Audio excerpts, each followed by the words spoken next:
Well, looks like we're getting some slabs. Pretty interesting stuff.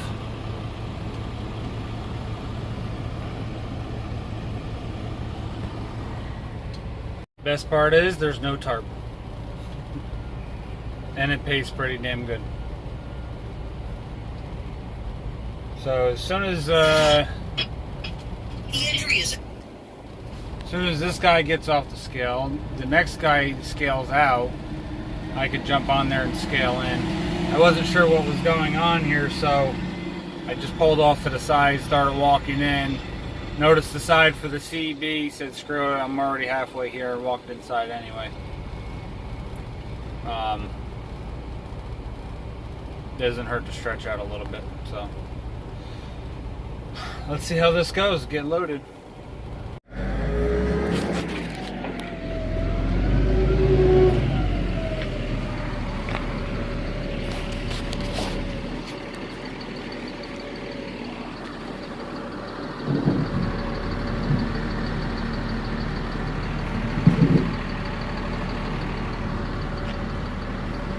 Just a hair.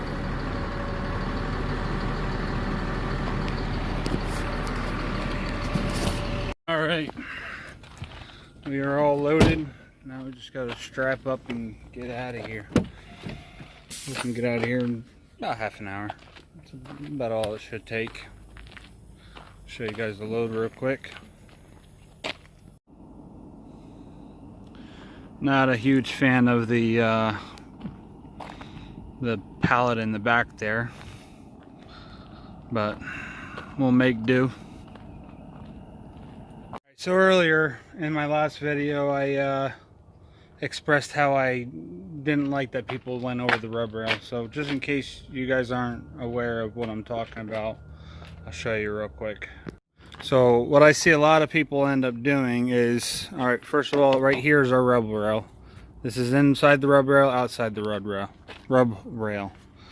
So we don't want to come out like this, because if something comes by and rubs up against us, it's going to take our strap out and we're going to end up losing all whatever that strap is holding down. So we don't want to come out and like this down to the winch. Winch. Yeah, winch. Whatever.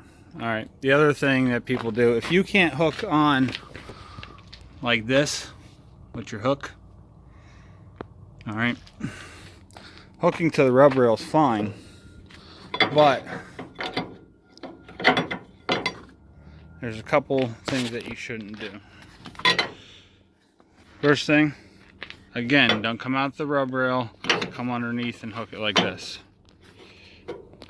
It might seem more secure, but all you're doing here is exposing your strap to, if anything rubs up against the rub rail again. If you have to go around the rub rail like that and hook to the rub rail, either come at it like this and hook on it like this, or if absolutely necessary, like this. Now this still causes the same problem. You still have the strap hooked on the outside. But you have a better chance of it rubbing against just the metal and not cutting the strap. A better chance, not that it's going to not do it. Me personally, if I had to hook to the rub rail, this would be my solution. Mainly because something rubs up against it, it's not going to shear that metal off. My strap is going to be protected, and I'm still hooked to the rub rail no matter how I hook on there. It's a little more pain in the ass because you got to keep it taut, otherwise you're going to lose where you're at. But luckily I don't have to deal with that. And always, especially if you got more than a 90-degree angle on your strap, put a half a twist on it. Even if it's straight up and down, if you're doing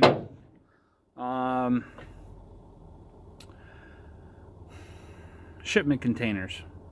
Shipment containers, you see them all the time because there's so much distance between where the top of the load is and where the strap is hooked to, that there's so much ability for the air to get in there, you just see this nonstop, and you drive past them and you hear from the strap smacking against it. You see black marks from the strap that the strap's leaving on the side of the container. So I generally, unless it's less than 4 foot, yeah, about 4 foot. If it's less than 4 foot, I don't bother putting a twist in it. But if it's more than 3 or 4 foot, I'll put a twist in it. This here is less than 4 foot, but because of the angle, I mean, we got quite an angle here. A lot of wind's gonna come in here and move these straps.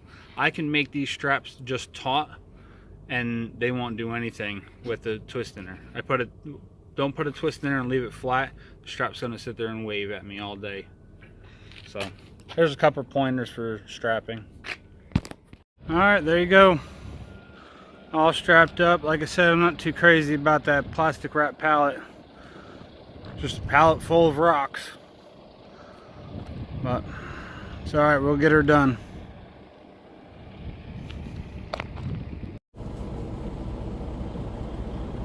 Let's try this again. Cover this up real quick. We got 4 hours and 34 minutes left to drive and counting. I'm not sure which one we are. Let's see, 30,000. I came out 77,000. So that's 47,000 pounds and change. So 46,620 pounds is what it's looking like. There's another spot on here that says 36,835 pounds, which that can't be right. We have 25 slabs and 3 pallets. So we are going to get rolling now. 711 miles, should be sitting home around 4 o'clock tomorrow afternoon, depending on what happens tomorrow. I'm going to try to get with our Buffalo agent. He might go pick up a tarp for me and meet me at a truck stop. If that happens, then it might be a little bit later. But I'm not expecting it to be much more than that. So we got to get at least a couple hours down the road tonight. I plan on knocking that whole 4 hours out.